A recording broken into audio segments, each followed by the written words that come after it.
Welcome back, everybody, to Bourbon on the Banks, and this is my Bourbon Podcast. I am your host, Perry. Swan sitting back here with me. I made it.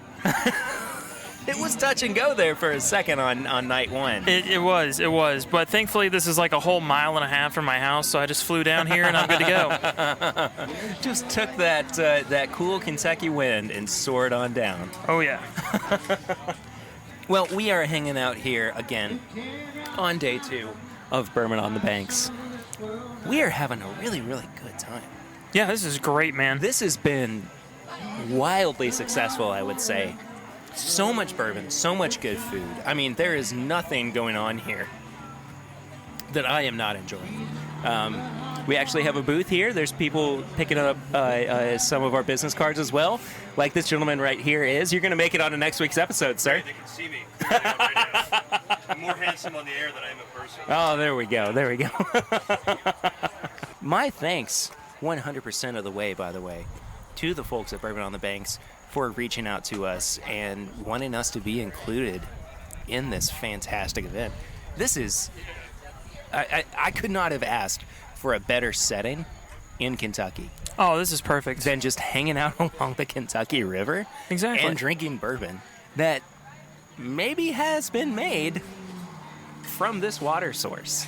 I mean, some of it's definitely. I mean, we got Buffalo Trace. They've got a booth down there. Oh, yeah. Oh, we got to get Buffalo Trace down here. Do you think we can get Buffalo Trace? I sure hope so. I would really like I saw for him bringing that in to some happen. Taylor. I'd love to have some of that. Ooh, yeah. Oh, especially if it's at that Amaranth. Oh, yeah. If they got some of that. Oh. Perry, I might disappear for a few minutes.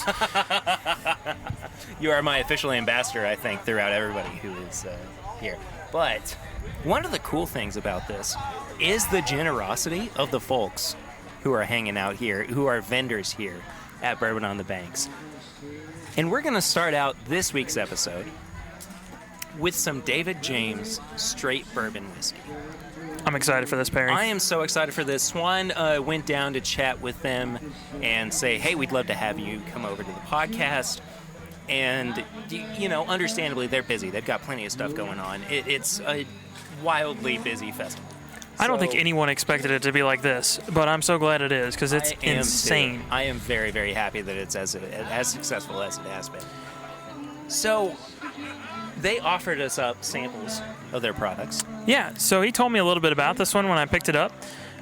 This is actually their newest product. They just got it. It won a silver medal in the San Francisco Spirits Contest. And the actual bottle itself has quite a bit of information on it. It's going to be 113.6 proof, so it's up there. And it's at 11 and a half years. That's the kicker for me. 11 and a half years. That's insane. I mean, how long have they been around, Perry? I have only really known of them for probably the last 6 months. Yeah. And, I mean, they are putting out some killer product. Now, let's give credit where credit's due. This was something... this is sourced. It would have to be, yeah. Yeah, but they make no bones about it. So on the back of the bottle, they say, we take pride in the fact that we seek out and source the finest bourbon and whiskey we can find. It's distilled in Tennessee.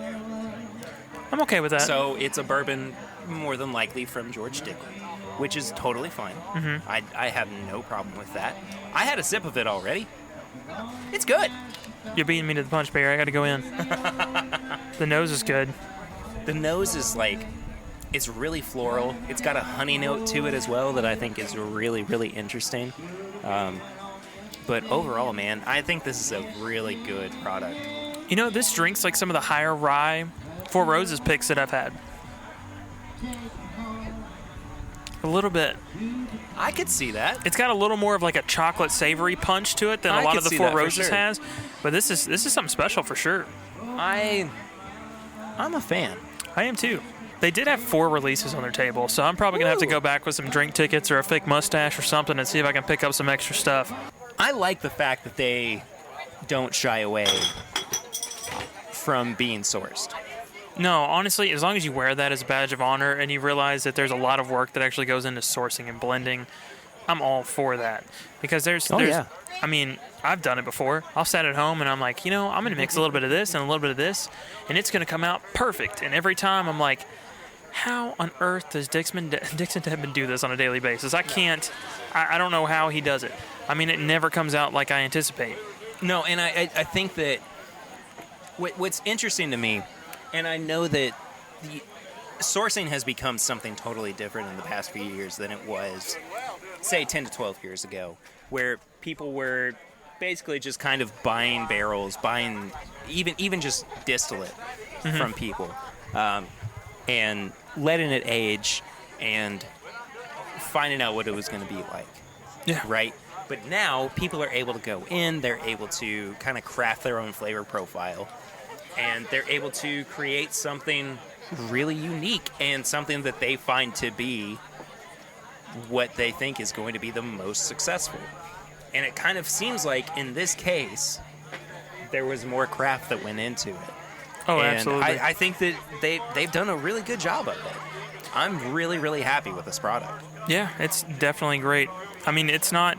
I don't think their distribution's everywhere yet, and I'd love to have them on to talk more about that. Oh, yeah, for sure. I've seen it here in Frankfurt and a couple of other places, but I know it's more of like a Kentucky, Indiana, Tennessee type distribution at the moment. Yeah. I'd love to see this everywhere. If you see this in just a liquor store, they're doing samples, definitely go try some of it because they got multiple different releases, and they're all of really good age. Oh, yeah. Yeah, so they're putting on some good stuff, and especially winning some medals already. That's nuts. I'm here for it. Well deserved. So, we are now sitting down with Karis from One Eye. Oh, Second Sight Spirits. Okay, Second Sight Spirits. Yeah. I'm sorry. No, it's I'm good. just going with Oak Eye, rather, Oak not Eye. One Eye. Yeah. It could be One Eye after Kentucky you Brew. drink this. Well, it depends on what you're feeling in the morning after you try this. It's true. So we got to talk a little bit last night about what you guys have going on. Sure. Not only is your product good, you guys are weird. You're weird, man. Yeah, a little You bit. got strange stuff going on at the distillery. But you Yeah. know what? I am all here for it. Cool. So, let's talk a little bit about that. But first, let's talk about the product that you have Right in on. your bottle. So this is Absolutely. our first bourbon. We called it Oak Eye because we're using 15-gallon barrels. So basically every one of our batches is going to be single barrel small batch. Okay. So that barrel is going to really dictate its final flavor profile. And we basically did that so because we're self-funded, we wanted to get products to market, so we started with a 15-gallon cask. We're building up to 30-gallon casks, and eventually 53. And this mash bill we did 72% corn, 16% wheat, 5% rye, 7% malt. Again, in a 15-gallon barrel with the number 3 char. Our barrel entry was 115 proof, which we always put on every label because we're so small. We've made every drop, and we don't want anybody to, I don't know, being this small, you always have to be legit. You kind of do, though. I mean, there is something so sincere about a craft distillery just being 100% honest about Yeah. what you're producing. Well, I mean, even if you're not producing it, and you're Right. sourcing it, there are so many distilleries out there who, try to tell this story to boast what they're doing in Yeah. a way that is really detrimental to their product. And I like the transparency in this case. You gotta be, because the whole world now is handcrafted and artisan. Sure. And those words really don't mean anything anymore. So it's, No, you they- really have to show what you're doing. You gotta show your work, right? Yeah. Yeah, and I love that you guys kind of appeal to the whiskey nerd a little bit because you put so much information on the side of the bottle, like including the mash bill and stuff. Because there's so many times we're Oh. reviewing bottles and we're like, "What's the mash bill on this?" We gotta look it What up. am I drinking? I want more distilleries to do that. I mean, all the way from you guys up to Jim Beam. Sure. I mean, why would you not be that transparent? I mean, maybe Yeah. it's proprietary. Maybe, but Maybe. really, by the time you get a different yeast strain and different water profile, and your still's going to deliver its own flavors. And I don't know, we came from the entertainment industry, and there was this great guy way back in the day that said, "I'll tell you exactly what I do, like every step that I do. I don't think you can do it because that's why I'm good at what I do." Exactly. But this is exactly what I do. And it was brilliant. So we kind of emulate that. And then we just had to take a different approach to our distillery because we didn't have the 100+ years of heritage as like our friends down here, and we were So, but before we get into the distillery side sorry. of it, You gotta drink I some want to stuff. I want to talk about this product. Let me Yeah. just say, the finish on this, unbelievable. I said this last night. as we were trying it for the first time, I think the finish is easily the strongest part. I do too, yeah. And this for the product. actual proof on it, having to finish that strong is pretty wild. I mean, usually it's the 100 proof up where it's kind of really hitting its stride in the finish department. This is doing a lot for the proof that it's at. Oh, cool. Thanks, Phil. I like it. Yeah. It's been interesting recently. We've been talking a lot about younger products. You know, there is that notion that, you know, if it's not at least 4 years, it's Yeah. not going to be that good. There is so much merit to be brought about. Sorry, there was a dog that I got distracted by. Yeah. No, it's a good looking dog. There's a lot going on at Bourbon on the Banks. But, you know, this is evidence to support the claim that younger products are not bad. Thank you. I think this is a very good younger product. I think society, we just need quantifiers, you know, and then your basic absolutely. bourbon drinker sometimes doesn't do the research, so they have to go by something, and usually age is kind of the first thing that they can check that box and say yes or no. Oh so. yeah, I mean, just going to like the Pappy craze, everyone immediately thinks, you know, Pappy, they have a 23 year, I want that one. Yeah. And it, you know, I've had them, and it's not my favorite. I like the 10, the 12, the Yeah. 15, and Yep. it's not always about getting the highest age on it. I mean, you really have to dilute it down to what do I like to drink, and this may be somebody's just like, I want this daily.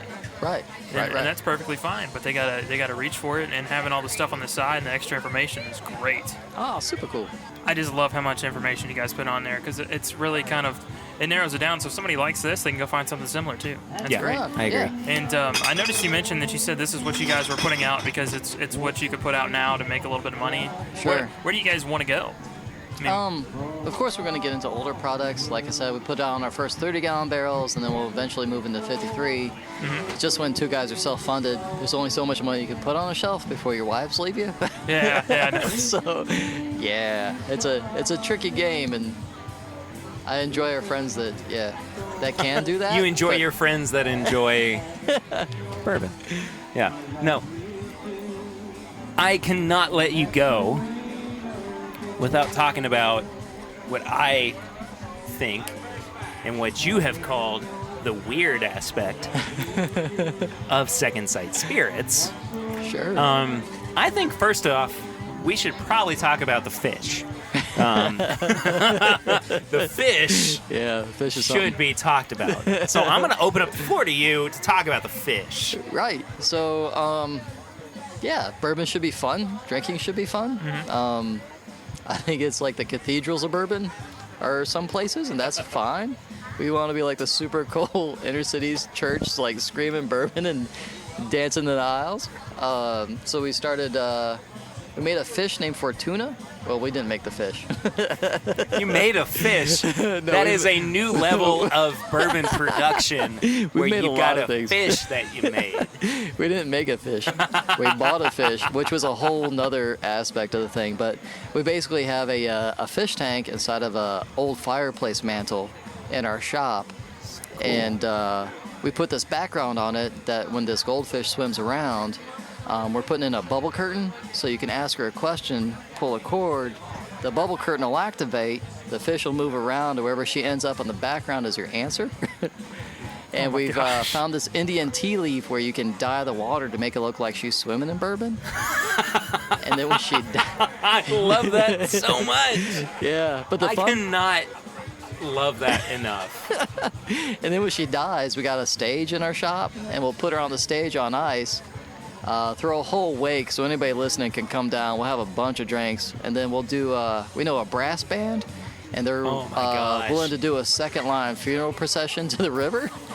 We'll chuck her in, and then we'll all march back up to the distillery, and then we got friends that still do pyrotechnics, and they'll do the old Pope smoke off the top of the building. And then we'll throw Fortuna the second in there during our memorial fish fry. And just start the second product, like the process all over again. Hold on. So to memorialize a fish, We're gonna eat all his kill her- cousins. You kill her cousins. Yeah, exactly. Well, That the is fish tank guy was amazing. he was a little irritated with us. He's like, you can't kill this fish, and I was like, listen, it'd be best if this fish died about every 8 months, man. So we For had business to do purposes. So we had to do Oh, some man. high-level negotiations, and he'll either pick out the geriatric fish or the fish that are like a little touched for us. That way All right, Geriatric Fish is the name of my new band. Right after Bleach Broth. So anyway, Second Sight Spirits. Go and check them out if you want to have a weird time. It sounds like so what this sounds like to me. I always have this idea of Harry Houdini in this like magic shop that is solely built for weird magic stuff. Right? That's what that's what this sounds like to me. Yeah. Is it just is catered exclusively to one niche? Yeah. Well, And but at the same time, I mean, I guess there's like a bourbon aspect to it too. no, yeah, it was a way for us to make the bourbon more about you than me talking at Sure, you yeah, about man. a dead relative that I can't vouch for. Yeah. So the future is a great universal, and that's why Second Sight's named Second Sight, because it means having visions of the future, and then that allowed us to do more interactive stuff, so then you could get answers instead of me just talking at you all day. It's great. I think Second Sight might be my new favorite distillery. You know, as much as I love seeing the giant, like back in, whenever this founded, 7 generations ago, having a fish named Fortuna that you're going to throw into a fish fry. She's going to the river. There's There's so much good about this. Man, thank you so much for sitting Yeah, with us. thanks for Appreciate doing it. this. Yeah. This is amazing. Oh, Super yeah, cool. Cheers. Cool. Have fun. So next, we have the George Remus Distillery. And I'm going to be honest with you. I don't know your name. So I'm going to let you introduce yourself, if that's okay. Absolutely. And this is not just for our listeners, but for me and Swan Well, at the of same course. time. So, Yeah. So my name's Robin Carnes. hi, Robin. Hi. AKA that Remus girl. That's, Oh, yeah. oh, okay. Well, yeah. All right. We already follow you on Instagram. Hey, see, there So- we go. you go. Yeah. Yes, that's a good sign that it's working. Yeah, so I'm with George Remus Distillery, AKA Rossville Union Distillery, AKA MGP. Yeah. Well, Yeah, AKA is fine. Yeah. Because MGP is great. yeah. Yeah, we love their stuff. Yeah. Yeah. So this little cocktail that you brought us. Yes. Tell us about it, Yeah. because I had a sip just now. Yeah. It's really, really interesting. Yeah, I take cocktail research and development very seriously when I come to these festivals. I love making cocktails, and this one that I made today is the Bootlegger Smash. And it's There you made go. with George Remus bourbon, which he is of course, the bootlegger, the king of bootleggers. Heck yeah. Yeah, and it's got a little house-made blackberry honey thyme simple syrup and a little lemon juice in there as well, garnished with a sprig of thyme. The sweetness, I think, is really what's coming through for me. Yeah, it definitely does. I mean, it's really, really refreshing. Yeah. I would love to make like a pitcher of this. Yeah. For just sitting out on the back Totally. porch. I always struggle when I have to batch cocktails for big events like this, because if I'm making a cocktail at the house, it's going to be like way heavier on the booze. Yeah, and then not I as agree. much mixer. I agree. But I try to batch my cocktails like that, and I think this one achieved it. And I don't really like overly sweet cocktails too. So this one I feel like is like the perfect balance of sweet and tart. And Oh, I it's, totally you know what I agree. mean? It's just super balanced, especially with the Remus in there. The Remus is a high rye bourbon, so it's got a little bit of both.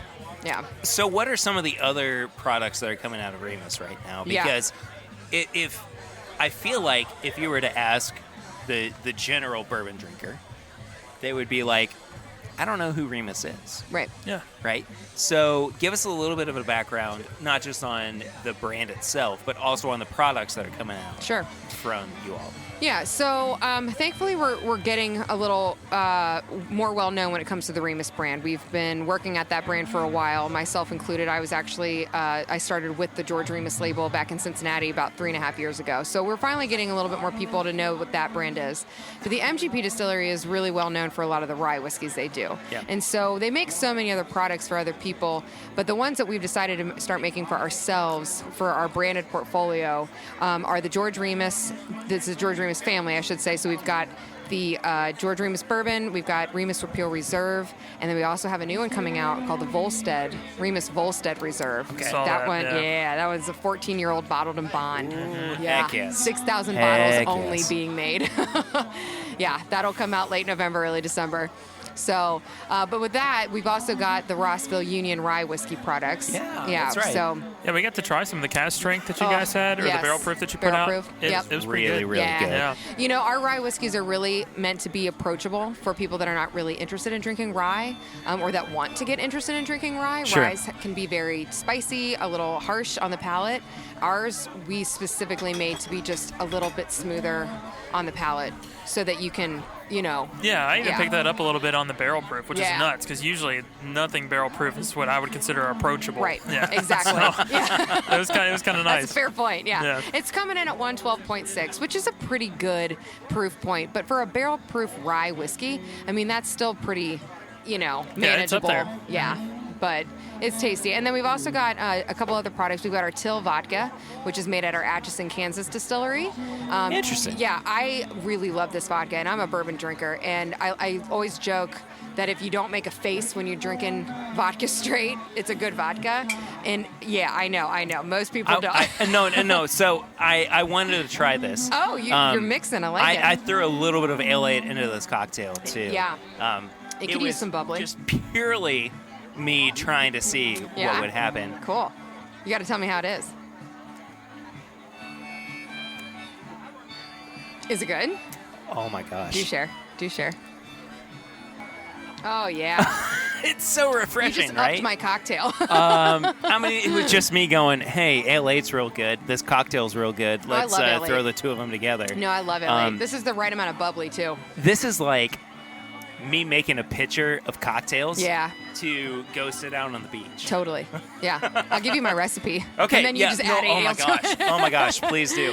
We Yeah. won't share it with anybody, Yeah. but holy crap. This one's just for Yeah. us. Try that, yeah. So we've got a couple other products. The 8 and Sand blended bourbon whiskey is another one. Yeah. Yeah, I had one's that recently. Yeah, it's really good. It is really yeah. good. I like to call that one the gateway whiskey. It's just easy. Yeah. And the other product we have is Tanner's Creek, which is an Indiana only product, but it's kind of similar to the 8 and Sand product, but the mash bills are different, but it's the same concept, like So- Rack House series.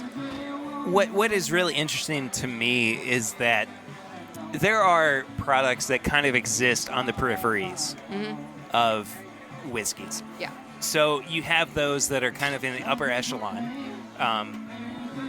really, really well identifiable. Buffalo Trace, Heaven Hill, Jim Beam, those kind of products. But at the bottom of it is some of the craft distilleries who are still doing really, really good stuff, but maybe are not as well recognized. And I feel like Remus is in there too. So if you had to sell to somebody, and I know that it's a weird thing to give an elevator pitch, Yeah. right, to somebody who has never had your product before. But what would your elevator pitch be to somebody who has never had Remus before? First off, let me just say, I'm not good at elevator pitches. That being said, I mean, this is part of my job. I sell our products into bars Sure. and restaurants all the time. But what I would tell somebody about the George Remus is that it is historical. It isn't just a bourbon yeah. that we decided to make and like make up a story just to sell some whiskey. Yeah. You know, George Remus was a huge bootlegger, and not a lot of Yes. people know his story. And so when you find out that the king of the bootleggers lived in Cincinnati, Ohio, and he had his hands in Indiana and Kentucky and gosh, everywhere else because he was known for having really good whiskey, you know, it's not just about drinking good whiskey. It's drinking our heritage. It's drinking our history here. Absolutely. Yeah. And, you know, he capitalized on all of the distilleries that were shut down during Prohibition. So everybody knew you went to Remus to get the good age stuff, not the bathtub gin, right? There you go. Not the moonshine that was, you know, colored with tobacco spit and things like that. Yeah. Thank you, E.H. Taylor, Right? for making that Yeah. not have to happen. But honestly, this is, you know, I said earlier, the 8 and Sand is like your gateway whiskey, right? But the Remus is your next step up. It's your graduation present, essentially, because it is a 94 proof, 5 to 6 year old bourbon, and it's the perfect balance of spicy and sweet. Since it's a high rye bourbon, you know, we don't stick to one specific number on a mash bill, a percentage. We do more for a profile. Sure. But if I can say that, we're always in the upper 20s of rye on the mash bill for George Remus. Good. Yeah, so it's a high rye. So like, you know, and I said it earlier, you know, you're going to get that nice sweet on the front end, but it's going to finish real spicy down the throat. And it's like I said, it's just the perfect balance. And I like to call it the everyday bourbon because it's perfect on its own. It's great on the rocks, and it makes killer cocktails. Yeah, so yeah, for sure. you can use it for anything. For sure. And not that you really have to sell the Volstead, but what can we look forward to? Like, I mean, what's kind of the tasting notes on that? Have you had I it don't yet? even know. I haven't had it yet. Oh, okay. I can tell you that the tasting notes are, it's going to be amazing. And I like that. I mean, let's be real. A 14-year-old bottled in bond Yeah, bourbon you had me sold right there. from Yeah. MGP Distillery, for Pete's here. sake. I'm here you for know? it. Yeah, you're here for it. We're all here for Yeah, it. There's we only should going to be. be 6,000 bottles made, and it's going to come in a nice fancy bottle with a wooden box. It's going to be amazing. So Can't wait. yeah, it's all good things for All right, sure. podcast listeners, I think we're going to be reviewing that here before too Oh, I hope long. so. If I can get my hands on a bottle, we're reviewing it Yeah, for sure. it's going to happen. Robin, Absolutely. thank you so You're much so for welcome. sitting Thank you for down. having me on. Absolutely. I'm glad It's that been a we pleasure. were able to do some cocktail, research while we were here. I'm gonna I have like to put that in my that. notes. thought I that really was do too. cool. Yeah. Yeah. Kudos to you. Well, I like the all I creativity. did was go, hey, this would be really good with ale. But like that's like half the good ideas that are ever made, like ever talked about, are ones that start like that. Hey, I have an It's a idea. maybe. It's Yeah. always a maybe. So, Robin, Yeah. thank you. Thank you so much. Appreciate Yeah. it. I am really excited about this one. Yeah, me too, man. I've actually not had moonshine in a good long time. Long time. Royce, Yes, sir. good to meet you, man. Hey, good to meet you We guys. were friends on Facebook for a long time before we actually got to sit down and chat. Yeah, Facebook's a crazy thing, and It's something, yeah. So this is the Neely Family Distillery Moonshine. We don't normally have moonshine on This Is My Bourbon podcast. No, it's usually touching a barrel before we get anywhere near it, but I'm so excited. pretty At least interesting slightly. thing too. Right now, we're bringing up single barrels into the gift shop, and every time we sell through one, I'm actually re-entering this moonshine recipe into that used barrel. That's cool. So we've got some out there now that's almost 2 years old. As far as I know, there's no, because this is never going to be, this could never be a whiskey. It's literally only a moonshine. Yeah. So Sure. we've got some 2-year-old aged moonshine out there that's doing some really cool stuff in that barrel. So tell us real quick about what it is that we're actually about to drink. So what we do with this product, we used Domino cane sugar and sweet corn, which is the same recipe that my great-grandfather used. It's almost 120 years old. He was the first one of the Neelys to start adding Domino cane sugar into that mash. It gives you you get a lot of that buttery corn, the sweet cane sugar taste on the mid to back palate, and then it warms as it goes down, but it doesn't burn. And that's something you're really looking for from a good moonshine, even though we sell it at 120.2 proof. It'll burn a good clear blue flame up to your knee. I mean, don't get me What wrong. proof was that? 120. There's no way. I swear to God. Hey, That's There's going to no get you way. in trouble, Right. Swan. 120 read the proof. bubbles on it. Oh my 120 proof is kind of where we exist, just as Yeah. bourbon drinkers. So like Knob Creek single barrel, even all the way down to like 110 with Russell's Reserve. Big Yeah. fan of both of those. But like, this does not drink like it is as high a proof as it is. No, this is like I- low 100s. I mean, would I be remiss to say I would mix this with some orange juice? No, I would. I mean, I would even just drink it straight. It's that good, honestly. And the key Dude. to it is, guys, it's all about making a good clean cut off of that still. But that triple pot distillation allows us to further rectify it, but still bring the flavors over. So we'll run it through 3 pots and then let it hit a thump keg on the way through, and that allows it to pick the flavor back up again while still keeping a lot of the cleanness and smoothness from that product. So one thing I want to make sure that we talk about too is this interesting claim that you guys have on your standee of Okay. your grandfather, right? Yes. Okay, so it says we're back and this time we're legal. What does that mean? So my family's been making and distilling. They were 2 different times legally, but pretty much the rest of that time has been all illegal, all from the mountains Right. in eastern Kentucky. So my dad was the first generation to start making it legally. I was the second generation. Now I started distilling, I may or may not have started distilling on the Allegedly. University of Kentucky's campus. Of course, UK doesn't doesn't know that. All right. I had a still set up over there that I had built almost 10 years ago. We started running it. We would run it through the week when we were studying, and we'd take it to frat parties. I played baseball, small school down the road. We bootlegged it at those parties. It got really popular. My mom and dad found out about it, not too thrilled, sending their son to college. And my dad left the mountains to get away from a lot of that. Sure. And, now we're right back into it again. But they saw, I guess they thought that I had a talent for it. And my dad come to me, and we wrote a business plan up. And he said, I think this is going to do really well. And I was making it the exact same way that my grandfather had taught me. And we went legal with it and haven't really looked back ever since. So I love the family story behind all this. Oh, thank you. I mean, really do. That's what it's all about for us. When you go into our gift shop, you'll see almost a museum in the front. It's going to show old newspaper articles, old guns. I've got my great-grandfather's original still in there that's over 120 years old, never made a legal drop in its life. So cool. Probably my most prized possession, but we have all that on display, and that's what we show you when you start off our tour. And then I take you in the back and show you how we make our bourbons now, all sweet mashed, triple pot distilled, which nobody else in the state 100% triple pot distills their bourbons. And then I like to let it open ferment in Cypress, so we have 600-gallon 600-gallon Cypress vats, and then I actually grow my own yeast on site. Do you really? I am. I'm a big advocate. To me, you're not a real distiller if you can't work and grow your own yeast strains. So I went down to Owsley County. The only way I can make my moonshine taste like my great-grandfather's was to introduce the wild yeast strand from the mountains up here in Sparta, Kentucky, where we're at. So I go down there once a year, and I catch that strand in Neely Fork at their old still site. I bring it up, and we work that year-round in the distillery and introduce that into our mashes to get that same flavor into it. Now we're doing that with our bourbons as well. Royce, thank you so much for sitting down. Hey, thank with you us. guys. I cannot wait to see where Neely goes in the future.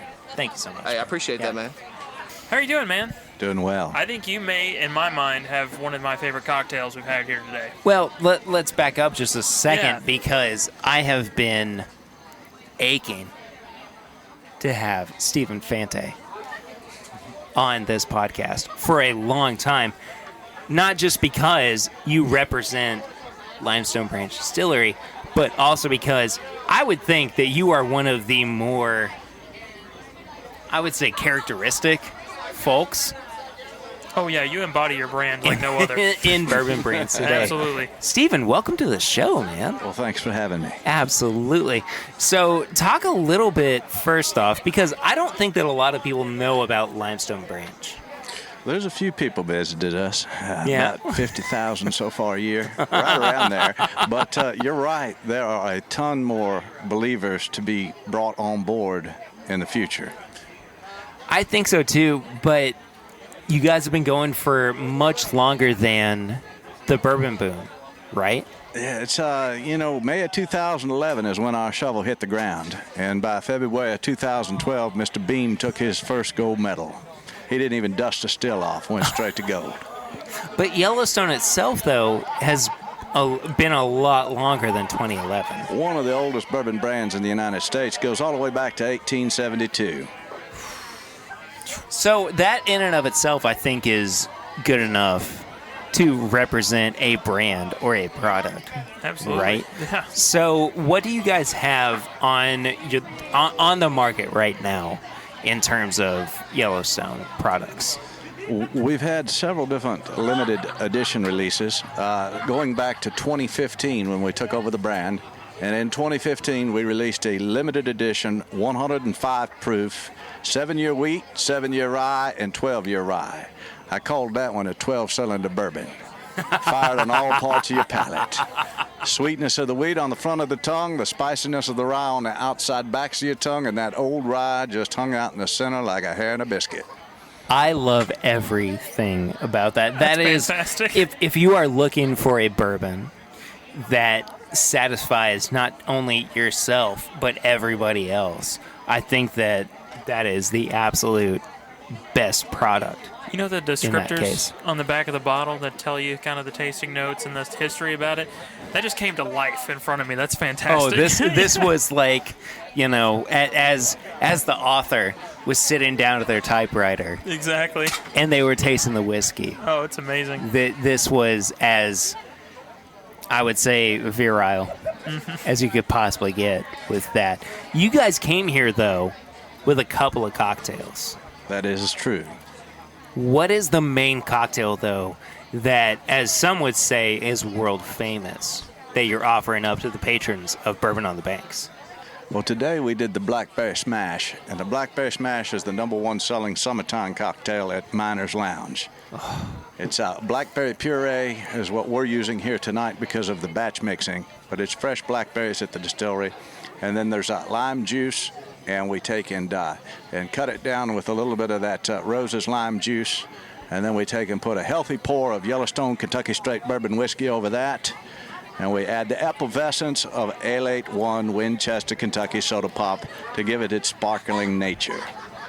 I cannot argue with the ingredients of that None either. of that. I mean, yeah, I'm not a cocktail person. You may have converted me, to be honest. It was pretty good. especially during the summer, I think is Perfect. one of the more important parts of that. Yeah, you don't even have to like bourbon to like the cocktail. That's great. You guys every year come out with a limited edition That's a of true story. Yellowstone. Over the past couple of years, it has been given gold medals. Yeah, that 2016 Limited was finished in a toasted wood wine cask. It gave 2016's Limited a toasted wood finish like no other bourbon I'd ever drank. I miss it a lot. I miss it as well. What did he do with the cask? He took it to the cooperage, had a 1 char fired right through the center of that previous bourbon on the same day that it was dumped. Kelvin Cooperage fired for us. Embedding the bourbon into the wood, the 2017 Limited edition was finished in that cask. The 2017 Limited was bourbon on bourbon. It had fatter legs than Rosie O'Donnell and a longer hang time than Michael Jordan. I don't have... That was as good of a description as I could imagine Oh, it's fantastic. for beat it. Yellowstone in 2016. Stephen, thank you so much for sitting down with us, You're my welcome. friend. If you have not yet visited the Limestone Branch Distillery in Northern Kentucky, you absolutely have to. They are fabulous in everything that they do. Yeah. These products that are coming out of there, they are undersung, they are underrepresented, but you guys have to go and check that out. Absolutely. If I'm going to add anything, the minor case rye that I tried earlier, Oh, fantastic. it was so good. Absolutely It was pick up so some of that good. stuff. For sure. Stephen, thank you so much. You're buddy. welcome. Thanks for having us in. Appreciate it. So last night, I'm going to be honest, I was a little bit rude. We had a very, very long conversation with Nate and Haley We did.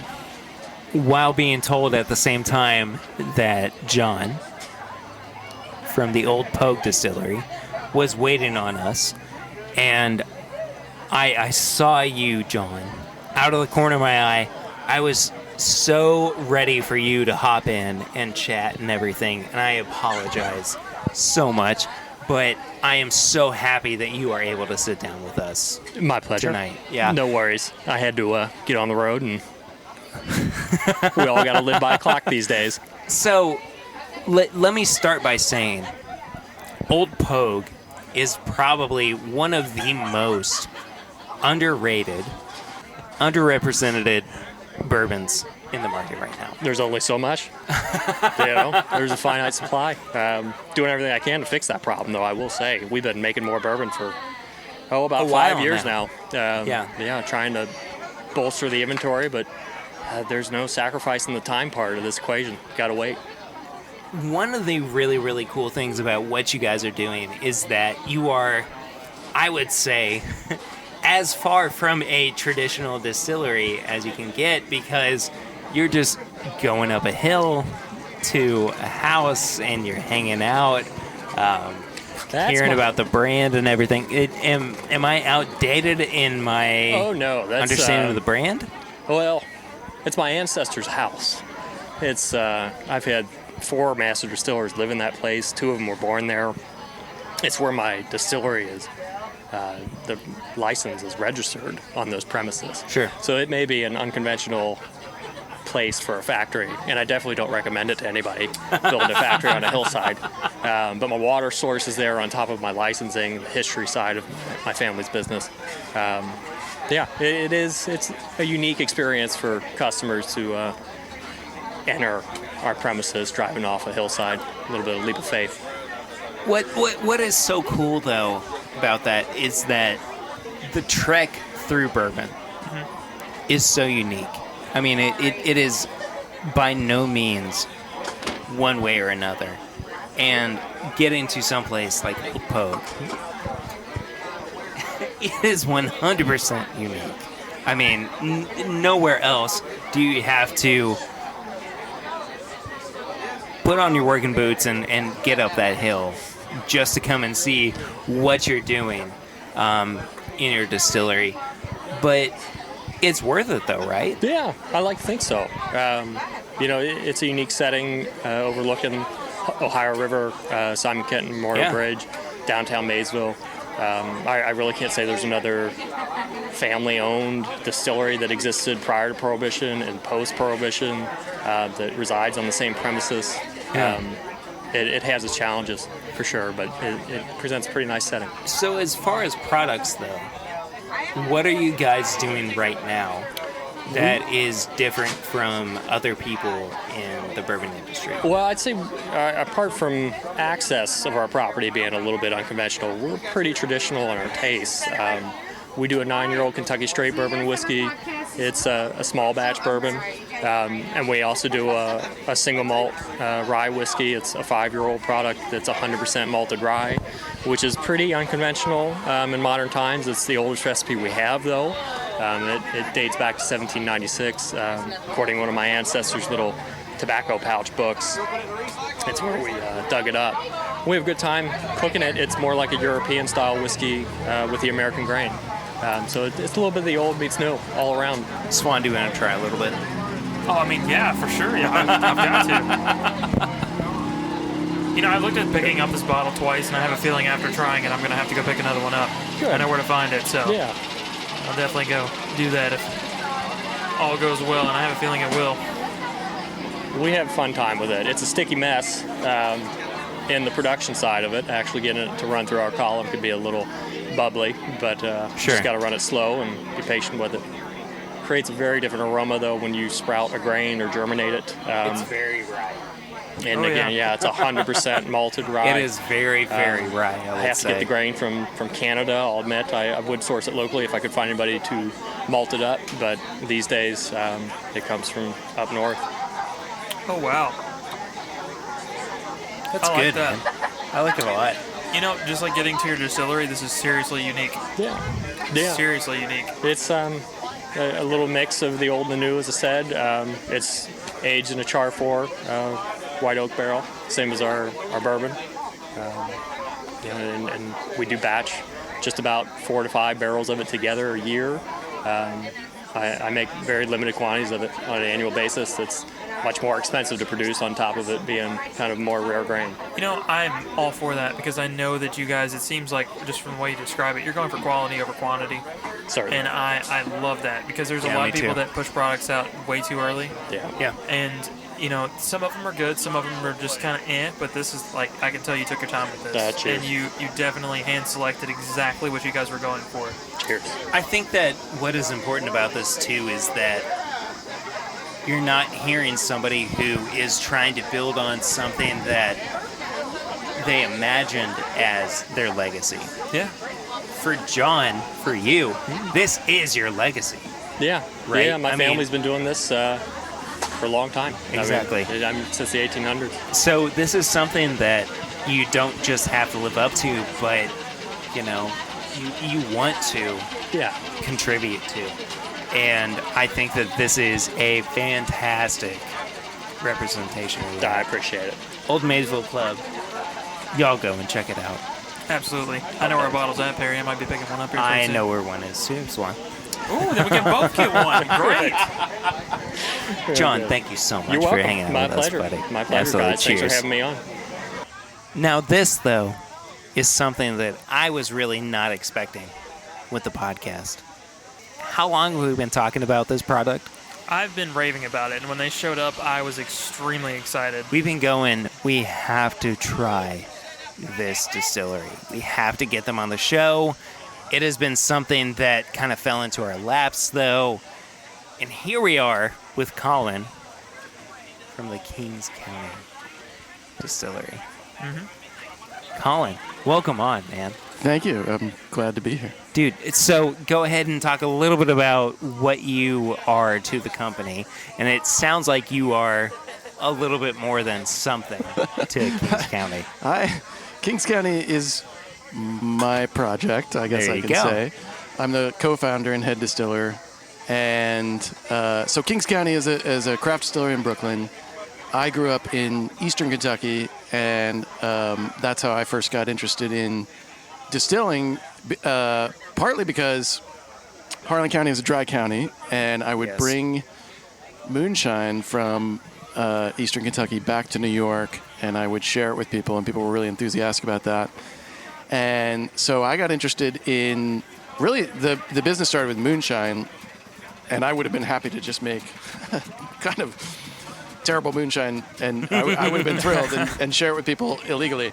But that is not. That's good to hear. The federal government does not like that, and so the federal government says if you want to be a distiller, so I got a hobby still off the internet and started actually distilling, and very quickly realized that my audience in New York wanted something that wasn't really like straight up, high proof moonshine. They wanted what we now know as white whiskey, which was something that didn't really exist 10 years ago as a concept. So I kind of, and because it's illegal to make whiskey at home, I had to become a commercial distillery in order to continue this project of perfecting white whiskey, and by extension, any aged whiskey that comes from that. So the whole distillery is kind of predicated on this idea that if you make good white whiskey, then everything that comes from that will follow. And so as a distiller, I'm always interested in other distillers, white dogs, or distill it like, raw distill it.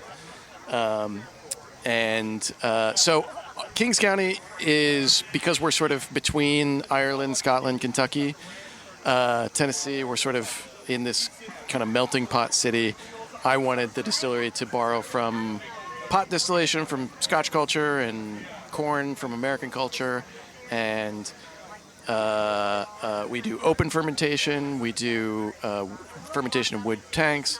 So as much loyalty to tradition as possible, but without being beholden to any one tradition. And that's kind of the story of Kings County.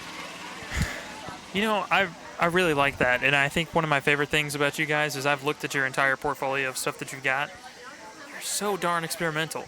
Yeah. I love that, because there's people that put out, in Buffalo Trace and Woodford are big on this. They do experimental collections. You guys are putting that on your main line.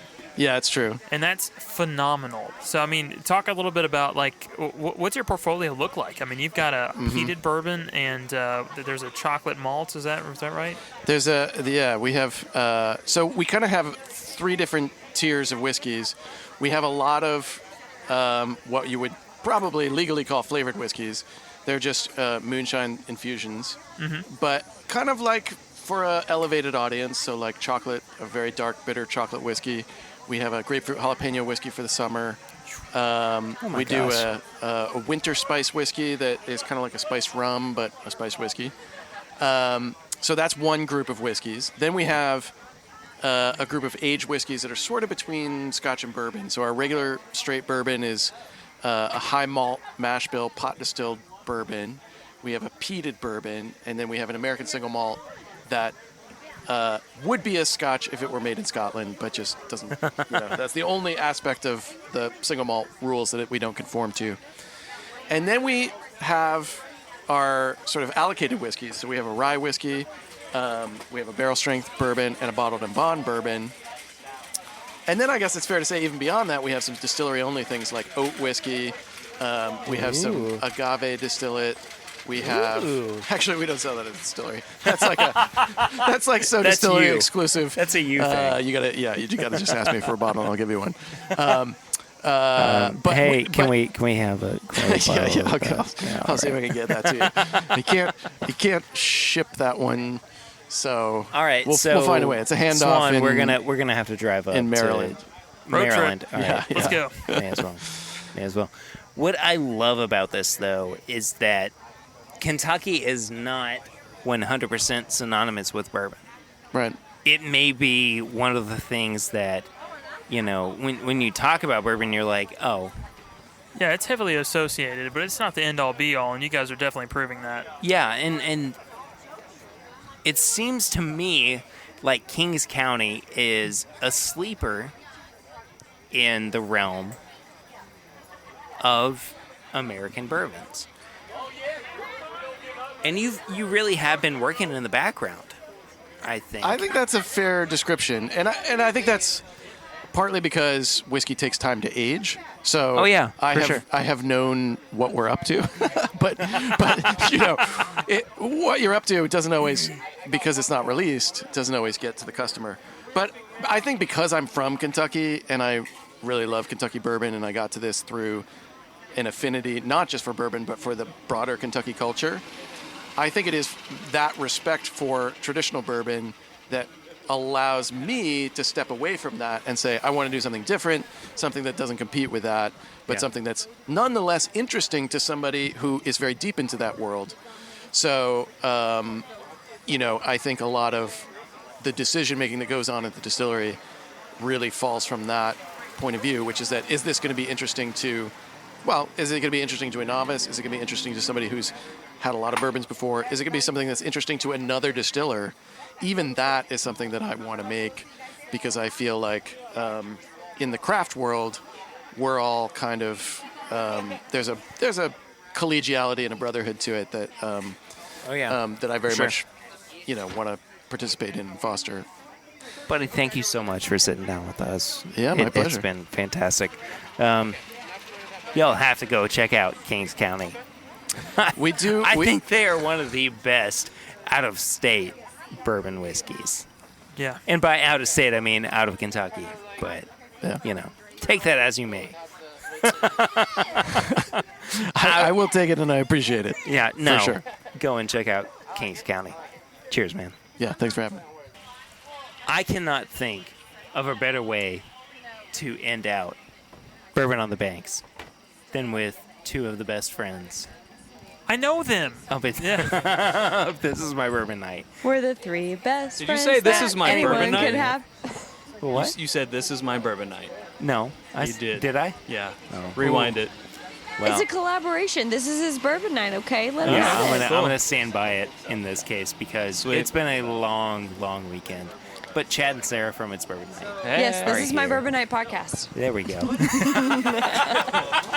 That kind of hurts Hey, a little. are we teeny recording? tiny. Because I just listened to the Weekly Planet where they recorded a whole episode and they didn't record.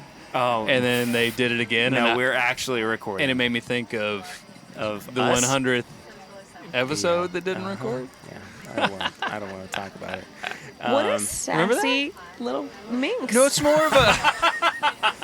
more of like a public service announcement. No, yeah, check your Zoom. Yeah, check Public service your Zoom, announcement, everybody. AKA Chad's reminder to check your stuff. Regardless, I could not think of a better way to finish out Bourbon on the Banks There you go. than with, I would say, the best friends of This Is My Bourbon podcast. That anyone's ever had. Yeah, I already did the song. I know. I It's know. good. I know you It's did. a good song. But it's Bourbon Night. Chad and Sarah are here. And What up? this you guys has were been running, too, by the way. What's that? I saw you guys running back and forth. Oh Just- yeah. Oh no, Oh, we yeah. ran. Oh, yeah. We ran. We got We were making some time. we got every booth covered.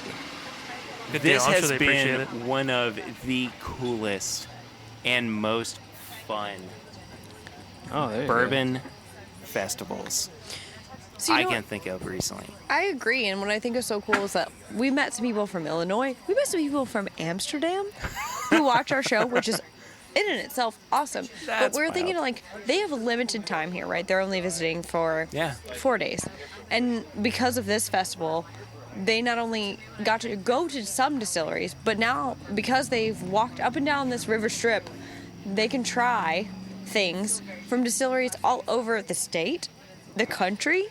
Like, Yeah. that's cool. And they're here Yeah. in the U.S. for a handful of days. And instead of just spending their time at one or two distilleries and learning what they can learn there, they're able to experience flavors from all over. Just because of these little tents, they can walk from one booth to the next and have the experience of traveling there, which is great. You can't get that. You cannot buy that anywhere else. No, you can't. No, I got to try some peated bourbon, and I got to do some. What did you say? Peated bourbon? Peated that seems bourbon. like a. Why? It seems like a oxymoron or something. I don't know. No, I got to try that. Is that real? Why'd you do that? It's real. I'm kidding. It's real. It's 100% real. Yeah, we got to try this Maysville, which is a 100% malted, rye. That's nuts. I mean, we had all sorts of different stuff. I have to say, it's delicious. It's pretty good. And for someone who doesn't like peat, that's a big thing. Well, What's malted? It's not peated. That's what he said. Well, this is different. This is like the malted rye. Yeah. The 100% malted rye. No peat. Yeah, no, the peated stuff's good too, My actually. I was kind of apologies. surprised. chaos on labels here. Yeah, there's so much. But see, that's the thing is that there's so much we could get confused in one festival on one river walk. That's And when they nuts. give you a sample at the booths, and you have so many going up and down, you're bound to get confused. I gotta take notes next time. I have been sitting here all night and I'm confused. Yeah. I need a journal next time. This is easily the coolest festival that is happening in Central Kentucky just about bourbon right now. And I am so, so happy to be a part of it. Yeah, bourbon and cheese, man. I've had so much cheese today. Let's be real. There was a handful of cheese, yes. You know what I think is the funniest is that Wendy, who helped, she literally put this thing together. And this is the first annual. I'm sure there will be a second annual because this is great. But she helped to put this on, and from the beginning, we were like, but Wendy, what will you do at an outdoor festival in August if it rains? She said, it won't rain. It will not rain And on it my did parade. not. Literally, she refused to did accept not. that it Not would only rain. that, but And the temperature.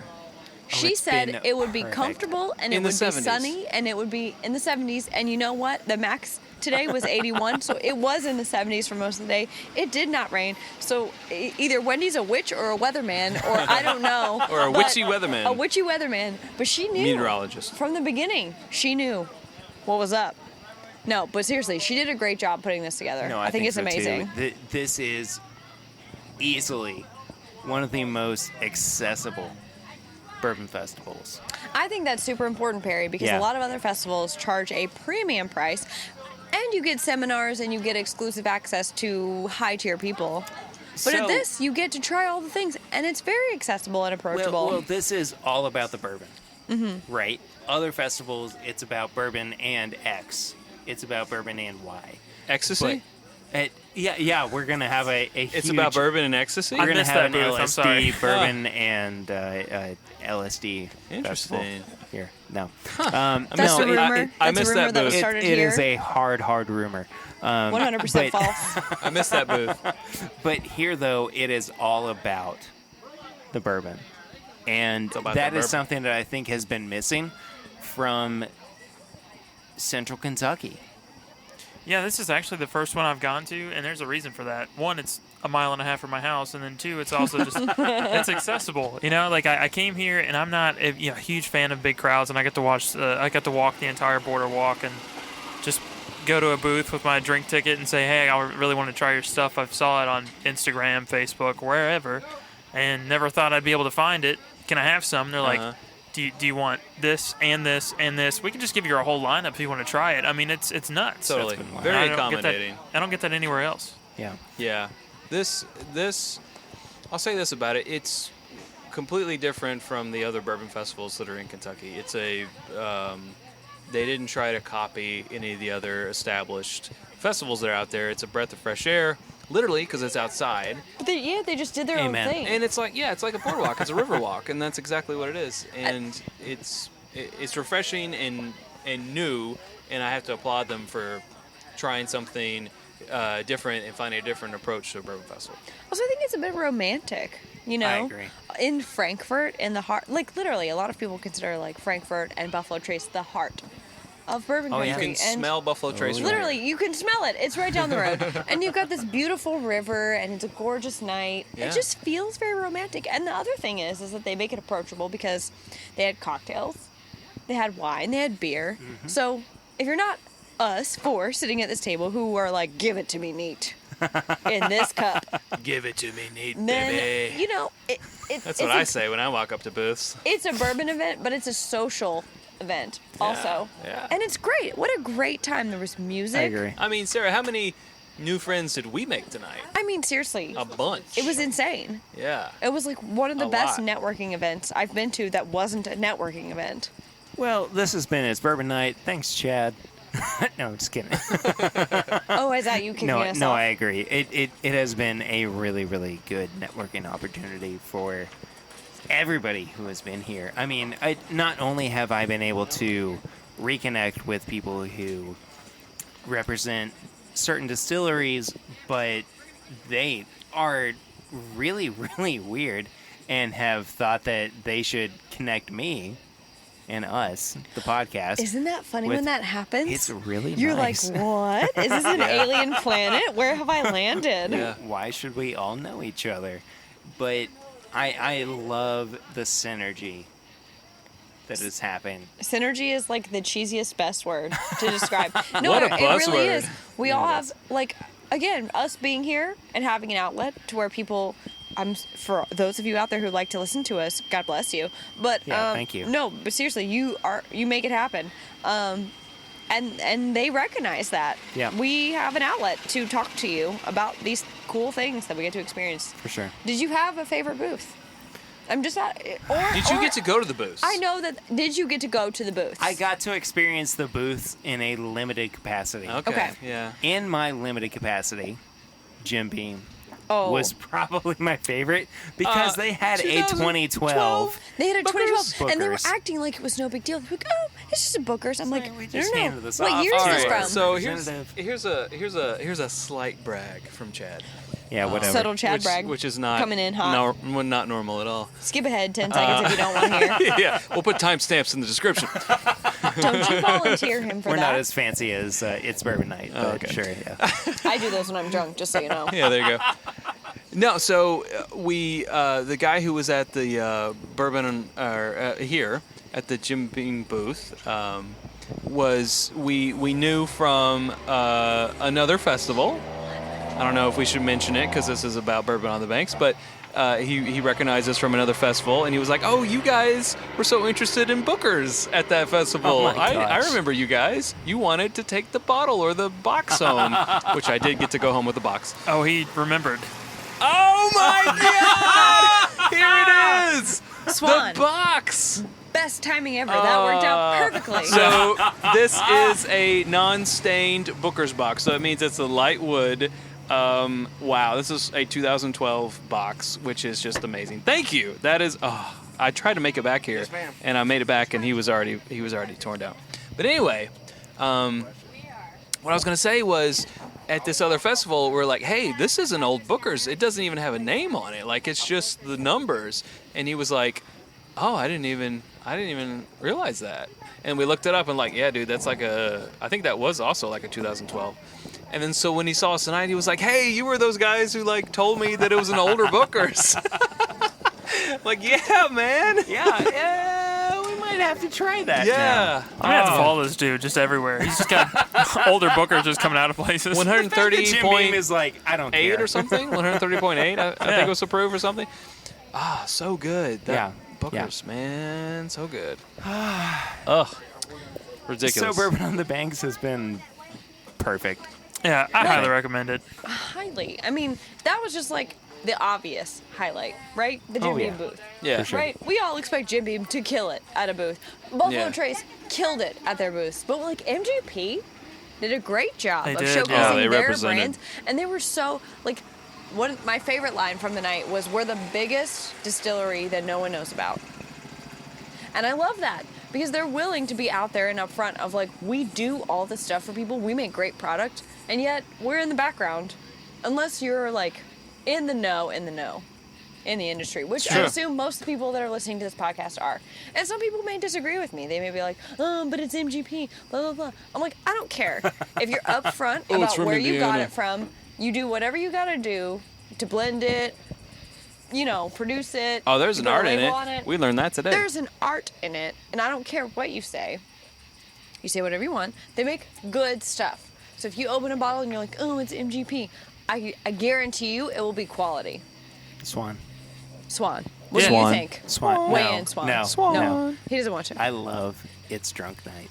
Yeah. It's drunk night. Chaz and Sarah. I love with It's Sarah Chaz with an and H night. Sarah. Oh, it's drunk night. We're gonna drink some more. We're gonna have another 10 or 12. We're gonna go to the Yeah. after party. We should really probably get to the after party though. We should. There's Thank so you, many guys. after. We've heard of like 3 after parties. Yeah, but the big one is at Goodwood. Yes, that's where we're going because I heard There's I a heard the food Frankfurt is Bourbon good. Society after party. There's some that's things right going next on. door. There's some things. That's all I'm I saying. know. I don't know. I So don't know. here's the thing: if you have more time to talk about more highlights from the Bourbon on the Banks, I'm happy to do that in another episode. But I agree with you that we Ooh. should go. Okay. to the after I have a party. question. Okay, True. What are you guys doing tomorrow night at 8 o'clock? False. we're gonna be going live yeah. on our YouTube channel. Could we talk about Bourbon on the Banks a little Oh, bit more? sure. Let's do it. Are you sure? I literally haven't thought that far ahead in my life. Okay. So sure, I have All right. no plans. So we'll do. Welcome, join us. Okay. All right. So I'll come over I and just We'll pictured drink we will. the all Toy bourbons Story. that were offered here. Oh, that would be That'll nice. be our that's theme. A great idea. I picture the Toy That'll be our Story thing. toys welcoming everyone into their. It's yes, the club. Claw. Yes. The chosen one. You're the chosen one. I haven't chosen. Welcome. The All right. claw. So you are listening to this post us doing a live episode with It's Bourbon Night. But Now to say, if you want to have some ambiance, He was trying to wrap up, Chad. well, who's to say? that's a mistake. Wait, No. Yeah. No. I If know. you want some ambiance, put your phone light on and put a bottle of bourbon, empty or not, on top of the phone light, and it makes a lovely, It is a lovely light. lovely light. It is so nice. It really is a diffuses homemade We have an light old Maysville Club nicely. light here from Old Pogue. It's great. I love it. Well, Wow, Pro you tip. guys Pro tip. put a Old Maysville Club all right. We're gonna wrap up. bottle on the light. What? Am I not supposed to No, be it's doing? fine. the- We're gonna actually wrap up this episode. Oh, okay, I got Maybe you. tomorrow night we're gonna Fine. find out. So Wow. anyway, tomorrow night I'm gonna hang out with you guys for Sure. live stream. Hey, Come let's on go hang over. out. All right. Yes, let's hang out. Good. All right. Cool. Cool. All right.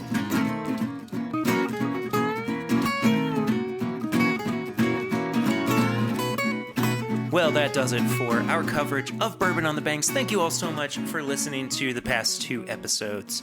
It was so much fun. I just have to say thank you so much to everybody over at Bourbon on the Banks for including us as a part of this great festival. I cannot wait for next year. I think it's just going to only get bigger and better as time goes on. Got a couple things to wrap up before we get out of here, and those are, of course, our plugs. So you know where to find us on all the social media channels. If you would like to do that, you can follow us at My Bourbon Pod on Instagram, Facebook, and Twitter. If you have questions or comments for us, you can send them to thisismybourbonshop@gmail.com. If you would please be so kind as to give us a 5-star rating and review on iTunes, that would be great. We would really, really appreciate it. It does help people find the show a little bit more easily. And we, of course, love having new listeners. So also, I mean, heck, if you've got somebody that you think would love listening to the show, please let them know about it and, bring them into the fold. It's a good time. You know that. You're here. You're hanging out with us. Bourbonshop.threadless.com is where you can find all of our apparel and merchandise.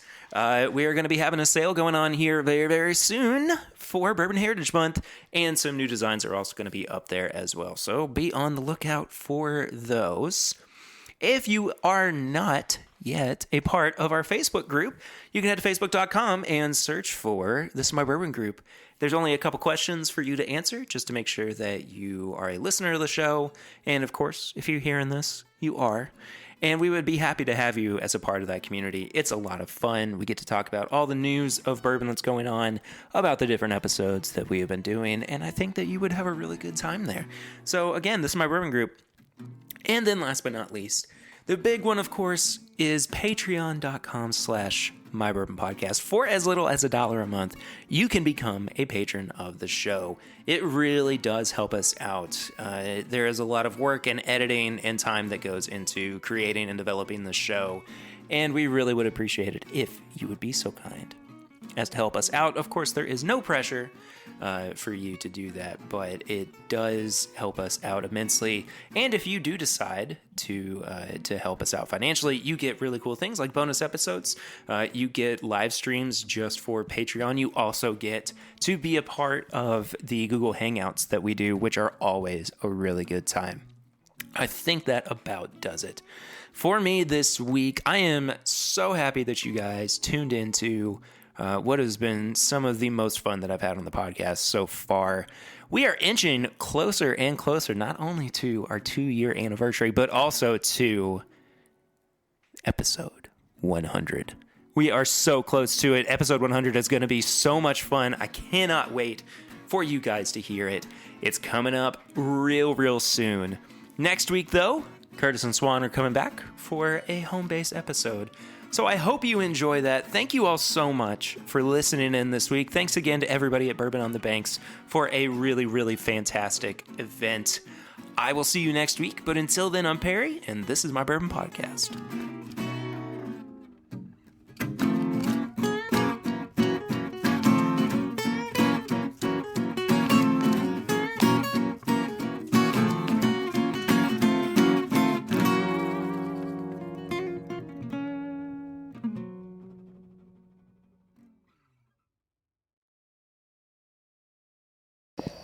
It's my Bourbon Podcast. Bye, Future Perry.